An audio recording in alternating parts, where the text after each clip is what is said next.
दोस्तों, स्वागत है आपका। और आज का जो मैं टॉपिक लेके आपके सामने हाजिर हूँ वो है सर्द काल के दौरान मछलियों को विभिन्न प्रकार के इन्फेक्शन से कैसे बचाया जाए, उनको ठंड से कैसे बचाया जाए। तो छोटे छोटे परहेज़ अगर आप करेंगे तो आपकी मछलियाँ निश्चित तौर पे इस सर्द काल के दौरान खुद को एडजस्ट कर पाएंगी और आपको आर्थिक हानि नहीं सहनी पड़ेगी। तो होता क्या है कि इन दिनों जो मछलियां हैं वो खुद को ठंड से बचाव के लिए, हालांकि हम सुनते आए हैं, पढ़ते आए हैं कि मछलियां तालाब के अंदर अलग अलग स्थान पर रहती हैं और वहीं से अपना भोजन ग्रहण करती हैं।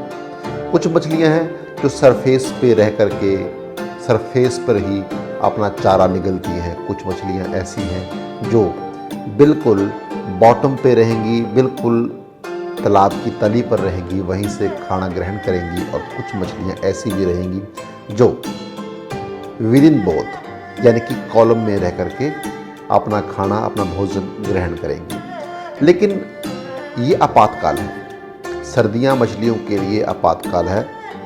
इन दिनों मछलियों के लिए सबसे ज़रूरी जो है वो है जिंदा रहना। वो खुद को जिंदा रखने के लिए अपनी खान पान की आदतों की परवाह न करते हुए तालाब के बॉटम पे, जहाँ पर हीट स्ट्रोक है, जहाँ पानी गर्म है, जहाँ वो जिंदा रह सकती हैं, वहाँ पर एकत्रित हो जाती हैं। जब सब मछलियाँ एक स्थान पर एकत्रित हो जाती हैं तो हमें सबसे पहले इनिशियली हमें क्या करना है कि हम उस तालाब के अंदर फीडिंग को नामात्र कर दें। क्यों? क्योंकि हमारे पास सरफेस फीडर भी नहीं है, हमारे पास बॉटम फीडर, कॉलम फीडर और सरफेस फीडर, तीनों तरह की नस्लें एक जगह पर इकट्ठा हैं और बहुत सा खाना व्यर्थ होने वाला है, क्योंकि मछलियां खाना ग्रहण नहीं कर पाएंगी। उनकी हैबिट के अनुरूप वो खाना उनको नहीं मिलेगा। अब वो खुद को बचाने के लिए ग्रुप में रहेंगी। जब ग्रुप में रहेंगी तो मान लीजिए एक मकान जो 4 लोगों के रहने और इस्तेमाल के लिए बना है, वहाँ पर हम मोर देन 4 से बढ़ा के 8 या उसके अंदर 12 या 16 इस तरह लोगों को उस मकान में रख दें तो क्या होगा? निश्चित है कि वहाँ पर उनको जिंदा रहने के लिए ऑक्सीजन भी ज़्यादा चाहिए होगी। हो सकता है कि हमें वहाँ पर किसी प्रकार के एसी का इंतज़ाम करना पड़े। जो पहले पंखा से काम चल सकता था, अभी वो काम एसी को करना पड़ेगा, क्योंकि ऊष्मा बढ़ेगी, तापमान बढ़ेगा। उस तापमान को कम करने के लिए ज़रूरी काम हमें एसी का इस्तेमाल करना पड़ेगा।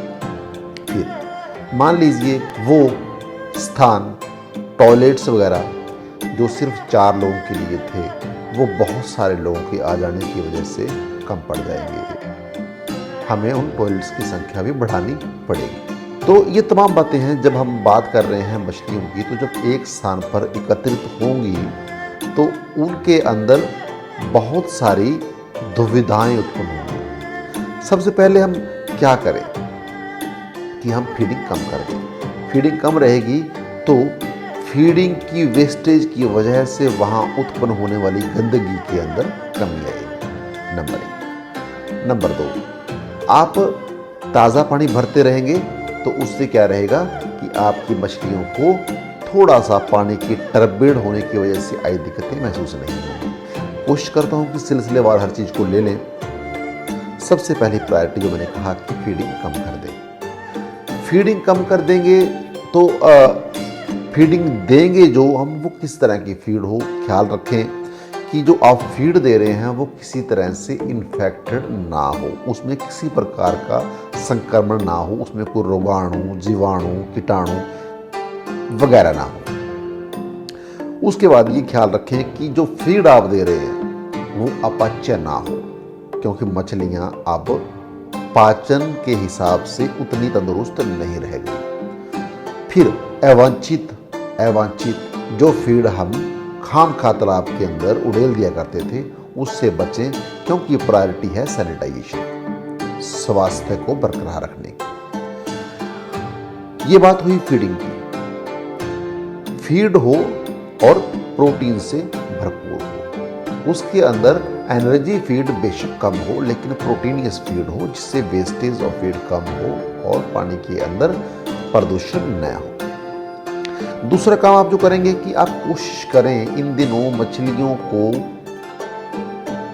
शिफ्ट ना करें, शिफ्टिंग से बचें। अगर आप शिफ्टिंग करेंगी तो मछलियां असहज महसूस करेंगी, उनको दिक्कतें आएंगी और वो एक प्रकार से तनावग्रस्त होंगी। जब तनावग्रस्त होंगी तो उनके अंदर इन्फेक्शन आने की संभावनाएं, आप मानते हैं कि पानी के अंदर बहुत सारे असंख्य जीवाणु मौजूद हैं। वो इंतजार में है कि आपकी मछली को किसी प्रकार का कुछ भी असहजता भरा वातावरण मिले और वो जीवाणु उस मछली पे अटैक करें। इसलिए बचें शिफ्टिंग से। दूसरी बात, नेटिंग से परहेज करें। हम अक्सर सलाह देते हैं फार्मर को कि आप नेटिंग कीजिए, नेटिंग करने से आपकी जो स्थिल हुई मछलियां हैं वो दौड़ेंगी, लेकिन इस मौसम में आपको ज़रूरत नहीं है कि आप उनको नेटिंग के द्वारा इधर से उधर भगाने का प्रयास करें। वो जहाँ हैं, जिस हालत में हैं, उनको वहीं पर रहने दें, नेटिंग से बचें। आज के ज़माने में सबसे बड़ी ज़रूरत जो बन गई है, जो ज़रूरत महसूस होने लगी है, वो है प्रोबायोटिक्स की। आप मछलियों को रेगुलर इंटरवल पे कोशिश करें 15 दिन के अंदर प्रोबायोटिक दें। प्रोबायोटिक क्या करेगा? प्रोबायोटिक आपके मछलियों के गट को, आपके मछलियों के पाचन तंत्र को ठीक करेगा। आपकी मछलियां अगर पाचन तंत्र के लिहाज से ठीक रहेंगी तो कुछ खा पाएंगी, और कुछ खा पाएंगी तो जिंदा रहने के लिए ज़रूरी जो खुराक है वो उनको मिलती रहेगी और वो स्वस्थ बनी रहेंगी।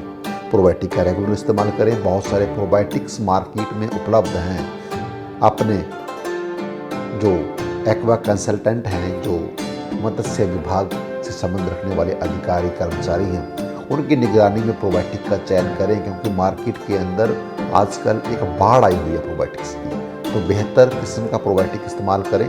इसके अंदर जो हमें वांछित मात्रा में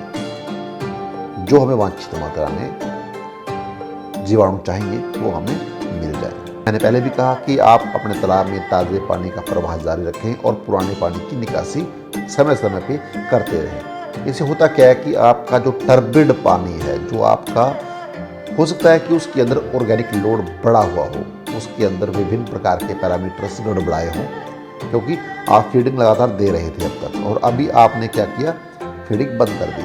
जो अब तक आप फीडिंग दे रहे थे तो ज़रूर नहीं है कि पूरी की पूरी फीड का मछलियों ने इस्तेमाल कर लिया हो, या हो सकता है कि मछलियों का एक्सक्रीटा भी उसके अंदर एक्यूमुलेट हुआ हो, और उस पानी को अगर आप निकालते रहेंगे, ताज़ा पानी डालते रहेंगे, तो हो सकता है कि आपके मछलियों को बेहतर एनवायरनमेंट, क्योंकि वो एक्वा एनवायरनमेंट मिलेगा और उससे मछलियाँ आपकी तंदुरुस्त रहेंगी।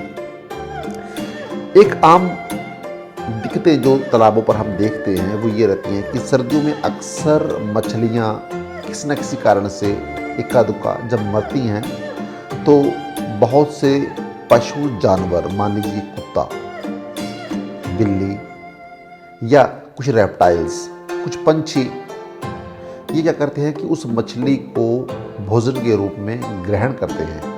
ग्रहण ही नहीं करते, ये आपकी मछली को एक स्थान से दूसरे स्थान तक एक वाहक के तौर पे ले जाने में सक्षम होते हैं। और होता क्या है, जब ये आपके तालाब के अंदर किसी प्रकार का संक्रमण एक मछली के अंदर आया, हो सकता है कि वो किसी प्रकार से, किसी भी हमारी कारगुजारी से, या हो सकता है कि कुदरती या गैर कुदरती तौर पे किसी प्रकार से मछली आपकी असहज होकर मरी हो, और उस जानवर या उस वाहक ने उस मछली को एक तालाब से दूसरे तालाब पर ले जाके शिफ्ट किया, तो उस मछली के साथ साथ वो संक्रमण भी एक तालाब से दूसरे तालाब में स्थानांतरित हो गया। तो बचाव करें कि आपके यूनिट पे ये पशु, पक्षी और जो भी वाहक हैं वो इस तरह से आराम से न विचर सकें, न घूम सकें, इस प्रकार की हरकत न करें, इनसे बचें। पक्षियों के लिए बाकायदा एक नेटिंग हो सकती है। उसके अलावा जो दूसरे जानवर हैं उनके लिए जैविक फेंसिंग आप कर सकते हैं। तो इसके अलावा कोशिश करें कि जो आप नेट्स इस्तेमाल कर रहे हैं, हो सकता है कि आप अपने तालाब पे किसी प्रकार की कोई डिश, कोई पर्क नली, कोई हैंड नेट, कोई कुछ किसी प्रकार का भी आप औजार, किसी प्रकार का उपकरण जो आपकी मछलियों की हेल्थ को चेक करने के लिए, जांचने के लिए आपके पास उपलब्ध है, उसका इस्तेमाल कर रहे हों, तो कोशिश कीजिए उसको लिमिट कीजिए कि आप एक तालाब का दूसरे तालाब में नहीं लेकर जाएंगे। अगर ले जाना लाजमी भी हो तो उसको ट्रीट करके ले जाएंगे किसी भी प्रकार की एंटीबायोटिक से। कोशिश कीजिए हल्के एंटीबायोटिक आपके पास उपलब्ध हैं कि MnO4 पोटेशियम परमैंगनेट, उसके ज़रिए ही आप उसको ट्रीट कर सकते हैं और एक तालाब से दूसरे तालाब में आप उसका इस्तेमाल कर सकते हैं। तो ये कुछ टिप्स थे आज की इस वीडियो के अंदर, जो हो सकता है कि आपको कहीं ना कहीं काम आ सके। फिर भी किसी प्रकार की आपकी कोई दुविधा, किसी प्रकार की क्वेरी अगर रही होगी तो आप मुझे नीचे दिए गए प्रतिक्रिया बॉक्स में आप लिख सकते हैं। कोशिश करूंगा कि अगले वीडियो के अंदर उसका निदान कर सकूं। आपकी मछलियों का स्वास्थ्य बना रहे। ठंड बहुत है, खुद भी इस ठंड से बचें। बाहर सड़कों पर ट्रैफिक है, सुबह शाम की धुंध और तमाम प्रकार की चलती हवाएं हमारी हेल्थ, हमारे स्वास्थ्य के साथ खिलवाड़ न करें। तो खुद को भी ढंग के रखिए और मछलियों को भी बचाएं ताकि आपको आर्थिक और शारीरिक हानि न हो सके। जल्द मिलेंगे फिर एक और बात के साथ। इजाज़त दें। रब राखा।